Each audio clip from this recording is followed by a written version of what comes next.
सारंगखेडा घोडे बाजार अवघ्या 6 दिवसात 315 घोडे विक्रीतून 1.5 कोटींची उलाढाल।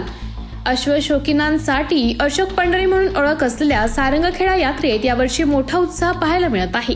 यात्रेत अवघ्या 6 दिवसात 315हून अधिक घोड्यांची विक्री झाली असून यातून जवळपास 1,50,00,000 रुपयांची उलाढाल झाली आहे। देशभरातून अश्वशौकीन नंदुरबार जिल्ह्यातील सारंगखेडा यात्रेला भेट देत असतात। यावर्षी यात्रेसाठी अनेक राज्यातून जवळपास 3,000 वर घोडे दाखल झाले आहेत। यातून पहिल्या 6 दिवसात 315 घोड्यांची विक्री झाली आहे। यावर्षी सारंगखेडा यात्रेत घोडे खरेदी विक्रीतून नवीन विक्रम नोंदवला जाणार असल्याची शक्यता वर्तवली जात आहे।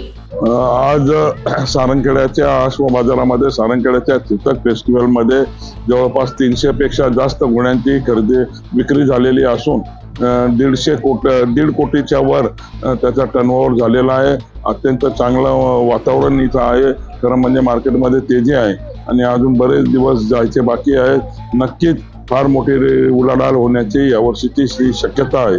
आपण आज बघणार की आज सुद्धा आमच्याकडे रेवाल चालती कॉम्पिटिशन सुद्धा सुरू आहे। एक वेगळी खरं म्हणजे इथं माहोल निर्माण झालेला आहे। हा अश्वप्रेमींचा माहोल खरं म्हणजे आपण एकदा बघायला आलं पाहिजे।